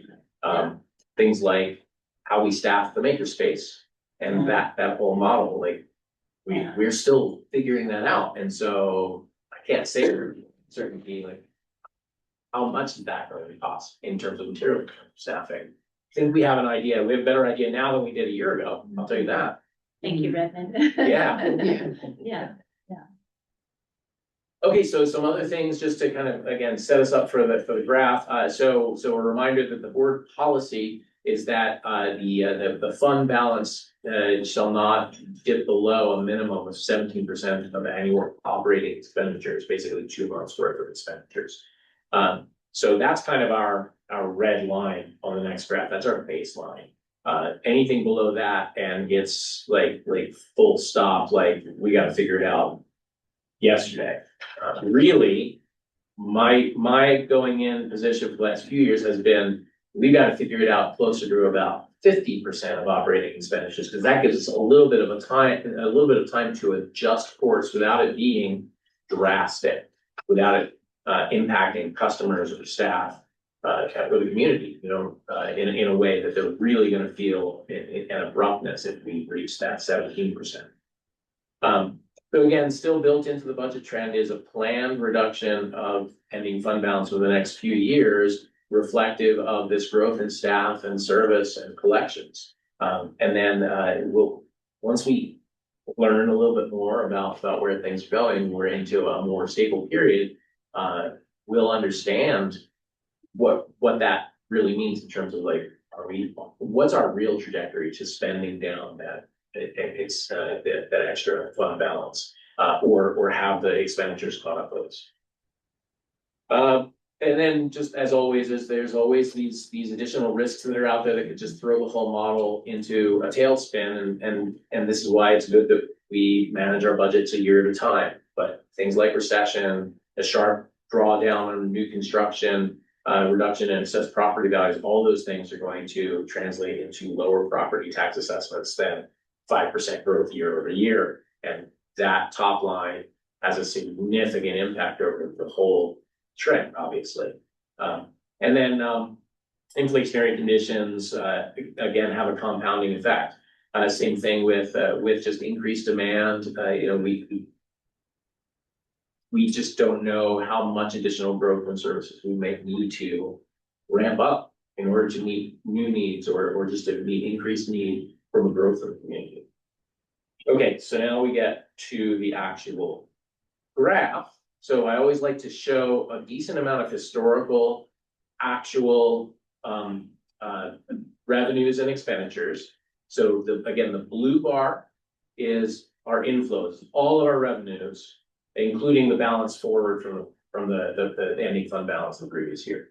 So it's tax revenue, it's the MOU that we have with the law library, it's fines and fees, and all kinds of things. So that's the blue bar. The red bar is all of our expenditures for the general operating fund. So it's capital outlay and materials and services for the general fund only. So you don't see reflected in here spending on the big opening day collections that came out of the bond. But a few years down the line, as we're bringing in new books to kind of fill things out, those will be coming out of general operating fund, and those are the related things. So the green line is where the ending fund balance is in each of those fiscal years. And you can see heading into the end of FY 25-26, which is that last of the solid bars, the actuals. Our ending fund balance is projected right now to be just a little bit higher than it was last year. And then in terms of the model for FY 26-27, again, this model assumes that we underspend the budget. So Todd's budget shows a decrease in ending fund balance. But if we underspend the way we have historically, we'll be kind of level this year to next year. So that's 3 years kind of floating up there in the 19 million range. But then as you get into the opening of downtown Bend and full services throughout the district and increased growth and increased services, managing the collection out of general operating fund, those kinds of elements, that starts to have the expenditures exceeding revenues in a way that draws us down. However, it draws us down more gradually under this model. So if I were to show you the model that projects based on spending 100% of the budgeted expenditures every year, it would look exactly like last year's model, like almost to a T. 1, 2, 3, 4, 5, by the 5th year, it's 0. And it's a straight line down, more or less. So knowing that we never spend 100% of what we budget, it's probably somewhere between that line and the line here, where we'll actually end up over that 5-year period. And again, the great news is that this is a yearly process we go through. So really, this model is just kind of looking over the horizon. Are we driving over the cliff, or are we driving safely? But you get to decide the direction you go every year, because you're in the steering and you're in the driver's seat. So each year, if it looks like things are not trending this way, if it looks like they're trending much more steeply, then we have that conversation of, okay, does the budget reflect a responsible trend looking forward, or do we need to make changes there? I really like what Robert's done here. If you've been paying attention for 17 years, I've been doing budgets where it shows you that 3 years out, we're losing money fast. And that is a worst case scenario, but not good for planning. And so this really helps to reflect an actuality. Because if we actually combine all the budgets I've done over the last 17 years, they never come out to whatever I say is gonna happen in 3 years. So, and this really gives the board a much more realistic look, which is good. It doesn't mean you should start spending money like crazy, but it also means you shouldn't be so afraid of going bankrupt next year that we just stop spending when actually we really have the ability to add to our services. Are you applying your same adjustment to the revenue side?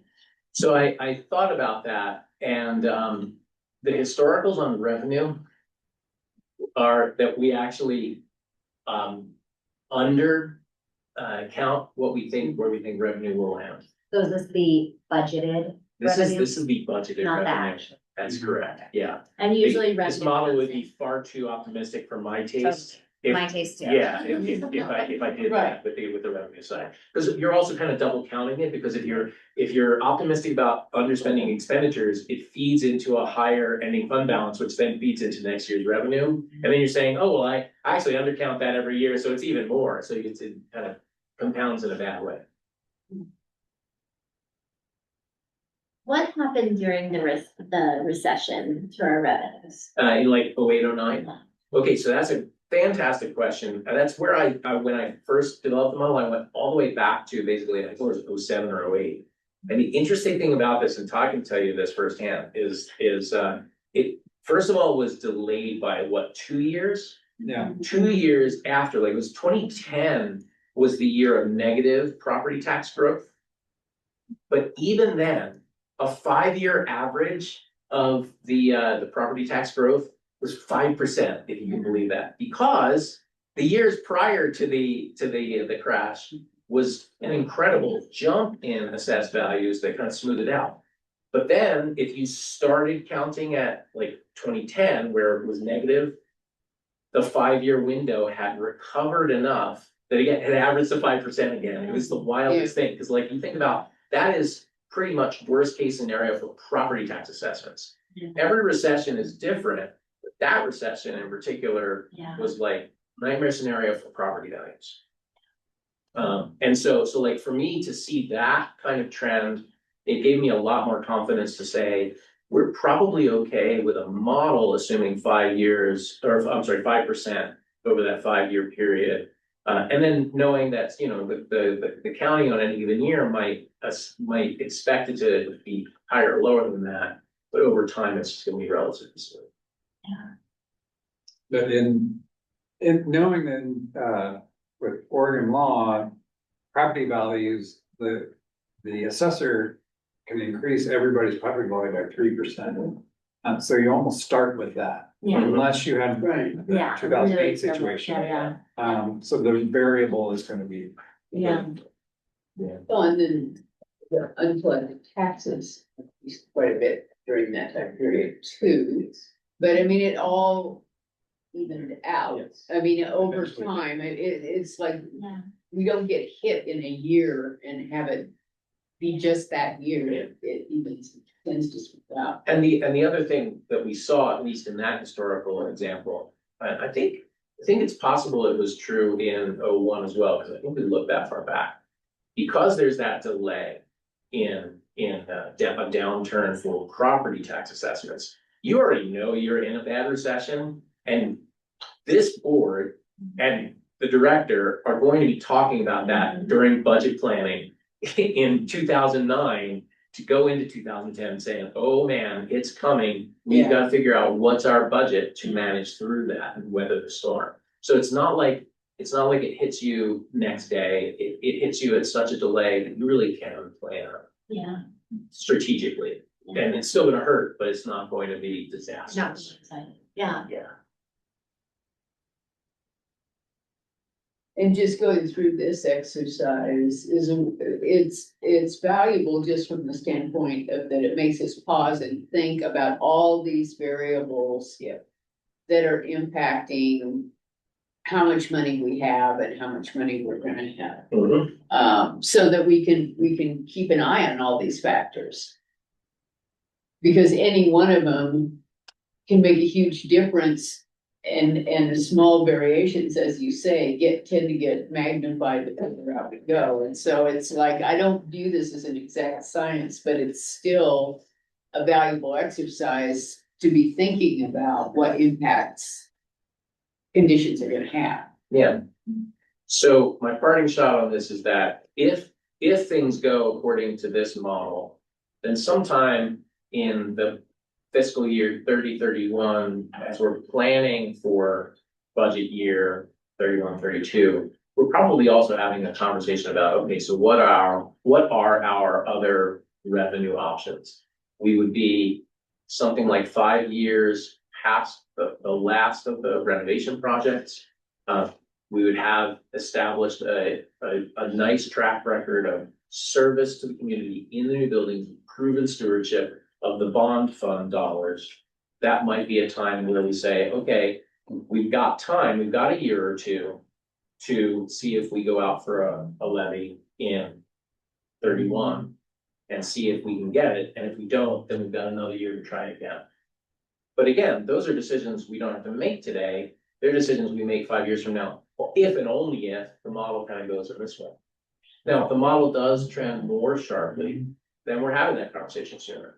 We're trying to figure out, okay, so what are our other options? It might not be a levy if it's only a couple of years for the last project. It might be, that's where we're selling some of the district assets that we have, property at Roval, the property at Lot 2, and using that to just kind of float us along with a little increase in revenue to carry us for a year or two more, so that we are closer to that 5-year window. Again, just a thought. Okay. Any questions for Robert? Yeah, that's super helpful. I love Yeah. just kind of getting that big picture viewpoint of it heading into budget season. And so the budget will reflect your budgeted amounts, Correct. not Yeah. the projected actuals. That's exactly right. So when you see that budget report and Todd has that 3-year projection, that is based on budget. So what's the proposed budget for this coming year? And then based on that and based on what we understand in terms of growth, what does the budget look like 2-3 years out? Because honestly, the budget is what we are accountable to the board for, that 17%. So this model is more helpful of like the when do we start looking for other ways to bring money in, but less helpful for the when do we know we're in violation of the board directive. So that's it's strict budget. And in the budget, I give a 2-year forecast of the absolute worst, like. Yeah. Very conservative revenue and maximum spending. And so it will look much more dramatic. So really you kind of need this view as well. And as a reminder, I send the link to the video of this up to the budget committee every year to have a chance to see this presentation. I think it's helpful. And I will send these slides out. as Yeah, well. thank you. Absolutely. Yeah, because it's like, this is the type of presentation. Yes. You need to really think about it. Absolutely. Wow. I'll clean up those animated bullets. I can't stand those. I don't know how I keep those in. Okay. Okay. Todd, do you want to give library news now, or do you want to have the Yes. executive session? No, let's do these last two things and then we can go into executive session. First of all, I want to point out Kaylin C. there in the back, our supervisor here in La Pine. Who we're very, very excited to have as our supervisor out here. I think we went and bent her arm and said, please. apply to be a supervisor." So yes, and we got to have some fun in the bathroom just now. It's not that way. Oh, yeah. Okay. Yes. Got a couple of. I sense a teams- new facilities to get. Just so you know, the drive-through has been open and pretty exciting. A couple of times I've been out there and there's 3 or 4 cars lined up, so people are finding us. Some things coming up this Friday, at the Deschutes Historical Society, we're having the novel idea quilt unveiling. And I think that's at 4 or 5 o'clock. I've got on my calendar. 4? Yes. Also, same day, that's the last day for downtown Bend. So we are closing our doors to remodel. And we're just in there today, very shocking to be up on the 2nd floor and have it completely cleared out. Be a great indoor football field. Yes, yes. Here is and I'm kind of randomly jumping around, but I wanted to share with you.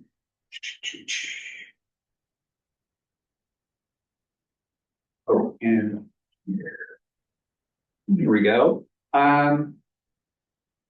It's coming. There we go. Art up in the Central Library. Chantal, you want to say a little bit about this? Sure. Yeah, so this weekend we installed Sarah Seastring. She's part of the Honey Poo tribe over in Coos Bay. And she has this piece that she calls Rainbow. This is set above the cafe at the Central Library. And then she has her other piece, it's the blue, this one that you see when you enter the building from the east side. And this one she calls Pelican. So we're going to have artist summaries of each painting because there is so much in this painting. As she describes and brings in like salmon and dams coming down, etc. Really beautiful storytelling. So that happened, and then upstairs on the 3rd floor across from the makerspace is Jason Graham, mostly water. And he had 4 different pieces, and you just have to spend like an hour in front of these, truly, because you can't see it from here, but all of his written poetry and musings are very interesting and is beautiful, and it's all on each of these paintings. So he really was looking deep into his African roots. His father's African American, and then his mother who's from Scotland. So he combines all of that. It's nice. And then we have several more coming up. We have at least 4 more installations at the same time. Would we ever like have the artists that are displayed in all of our libraries, do like a recording of just their explanation of their art pieces that people could, access on our website, or something that doesn't create a lot of work for you guys, like checking out headphones or something, but so that they could get straight from the artist, just that narrative. So we are trying, I still haven't sent it to Susie. Susie's helping me with this project, but we're gonna have a QR code. So each painting will have a sign, stating the name and who the artist is. And maybe a little blurb, maybe one sentence from the artist, and then a QR code that then goes into the deeper meanings behind the paintings, the biography of the artist. And then like with John O'Day and with, Sarah Stream and with, mostly Lotto, we'll also have video. We're gonna try to do video as much as we can as well, interviews with Michael, who is our videographer. So we just have to develop. And then that'll live on the website as well. So you can find it if you're just looking on our website, but also by that QR code in the cider buildings. And we would do that for all of our In your spare time. Right. Yeah, But of course you've thought of it. And there will yeah, be so yes, but presentations also, right? In the yes, building. yeah. So at the grand opening, we'll definitely have Sarah Seastream speaking and Jason, et cetera. And then we'll have other opportunities. Both of them were talking to me today about how much, all their ideas for art education that they want to do with us and different things. Cool. Also, novel idea related that we have the final event with the author on May 2nd. So keep your eyes peeled for that. At Summit High School. Summit High School.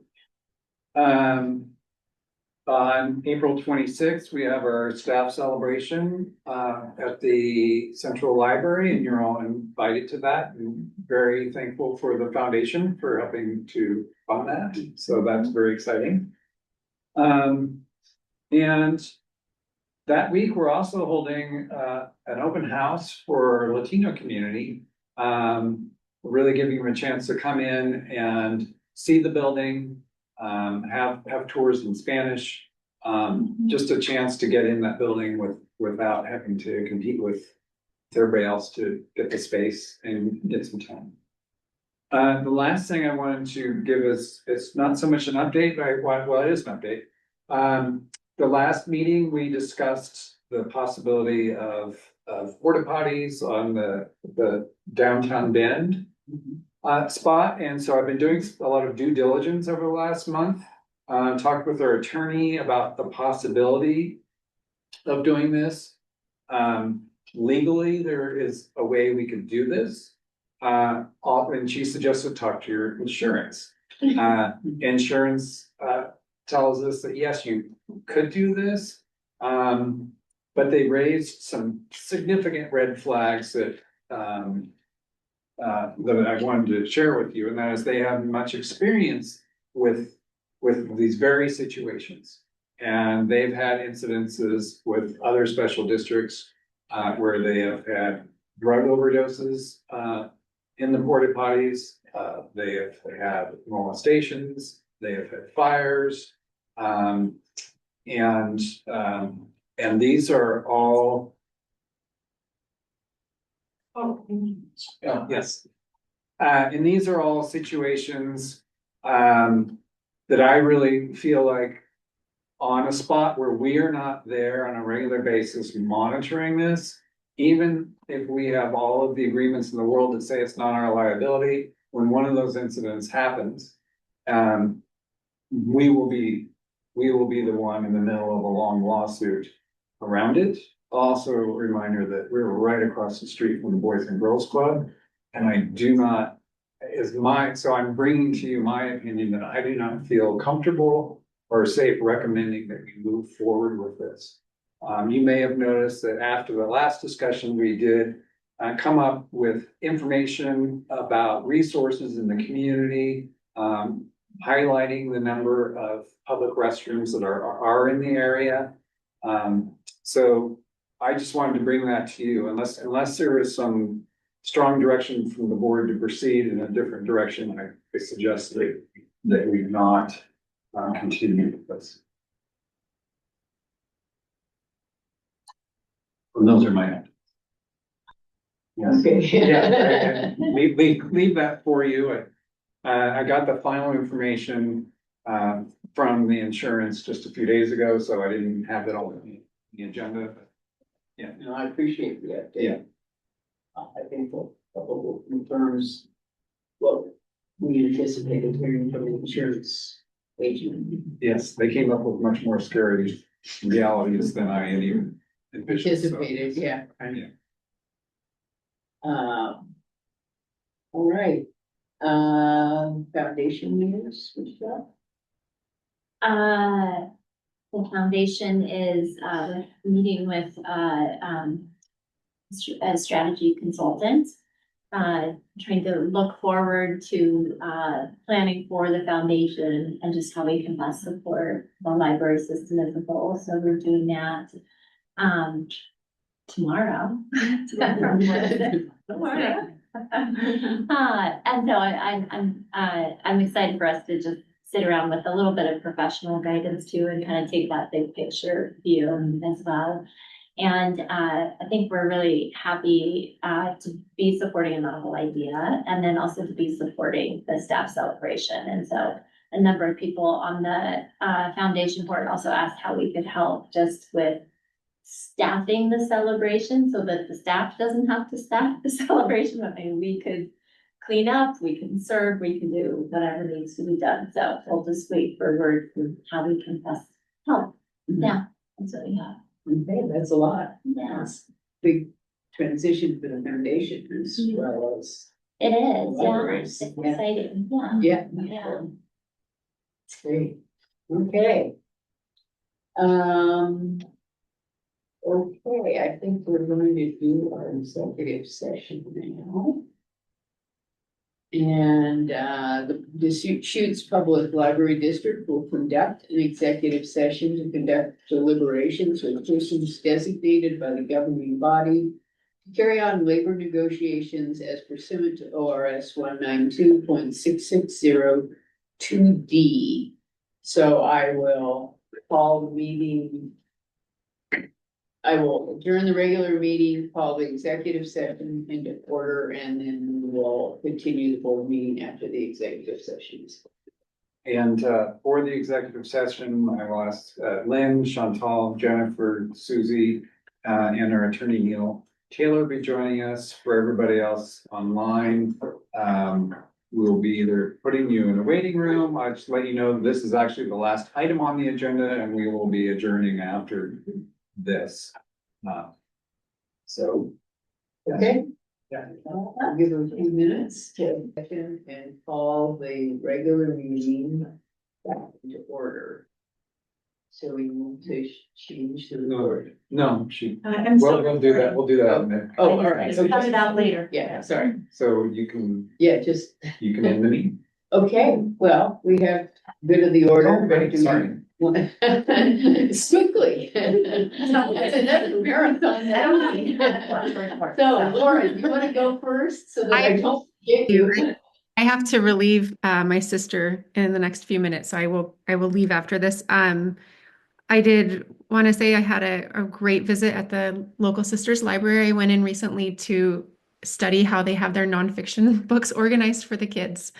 And I ended up getting into some great conversations with the staff there, and they were incredibly helpful. We talked through a lot of things, and I got to see their fabulous Storytime suitcase kit that they bring with them. And it's just, you can tell there's so much care and love put into the programming there. And I really felt just, it was fun to get to see that.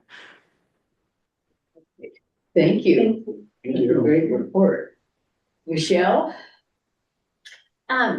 I really appreciated being included in the conversation with Trisha in terms of the director search. And I met with her individually at one point, and I think what I reflected on was just kind of like she talked to so many of our staff, and so many of our staff just had really like valuable things to say, and they're so passionate about what they do, which is like such a blessing. And then every once in a while is like a challenge because there's really strong feelings there. But it was just it was really reassuring, and just it warmed my heart to hear the positive reflections shared with you know, a kind of neutral third party and how they felt just about the working environment in the buildings. Yeah. Okay, thank you. I just wanted to acknowledge, something that, that Greg brought up about, just, it's kind of small, but auctioning off the furniture that we're not using rather than, putting it in the landfill. And it's a small thing, but, and has probably an impact as far as workload, but I just want to recognize that choice. Because I think it's a really good one and I'm grateful for it, so thanks. Thank you. And I just wanted to thank you for all your responses to all of those inquiries and questions. Just the thoughtfulness and the kindness and how you responded to all of those questions and comments, and I'm so appreciative that you are our board president right now. And the work that you do in responding to them, so thank you. I was able to attend a Sun River Nature Center event during the spring break at the Redmond Library. And I was just amazed. There were like 17 kids at the library during spring break to learn about mushrooms. I thought my kid was gonna go there. I was gonna say, including your kid. Including mine. It was amazing. And they had so much fun. It was just really awesome to see the presentation and the excitement and all of the things that the presenter brought for them to play with and do. And I said, oh, cool that we get to do this. That's wonderful. Yeah. And I apologize for not being able to be more involved, but I don't think that you wanted to be around me last week. But I'm feeling much better. And so bookending my period of illness, I've gotten to go to a couple of programs. I went to partnership program with Roundabout Books, bringing in Benjamin Stevenson, who's a mystery author, and that was really well attended, and the library had a great presence at that, and did a really good job of representing us, and that was a really popular event. And then last night I went to a novel idea program that was held at Roundabout, so I applaud the staff in finding creative ways to get programming out into the community without having the space to do it in. That takes substantial work, and the staff is just doing a great job at it. And so novel idea and adult programming is rolling on, despite the fact that we don't have a space, and that program was very well attended and super interesting, and it's just it's neat to see the communities embracing of these programs in person. So and everywhere I go, it's just a constant drumbeat of when is it gonna be open? When is it gonna be open? Which is exciting. I mean, I think that excitement is building for the building. So. Can I share one thing that was somebody said when they drove up to the drive-thru in Central? The window opened and whoever was in the vehicle said, I can smell the new library. It's a new library now. So somehow it blasted it out, and I thought that was the best. Yeah, exactly. Library smell. Just wait. That's a good one. Awesome. I like that. Yeah, I love a little book air freshener. Yeah, exactly. New library smell, yes. I thought that That's was a great idea. I love. So Todd, do you have comments? Put that on social No, media. just thank you all. That was a big meeting. Thanks for getting our new budget committee members in. Yeah. And look forward to budget next time. Yeah. Thank you, Imran. Budget. In red. Yes. All right. Meeting is adjourned. I don't have a shredder at my house. Yes, in fact, anyone who wants to. Yeah. Say we're welcome. I have a shredder, yeah. I I might have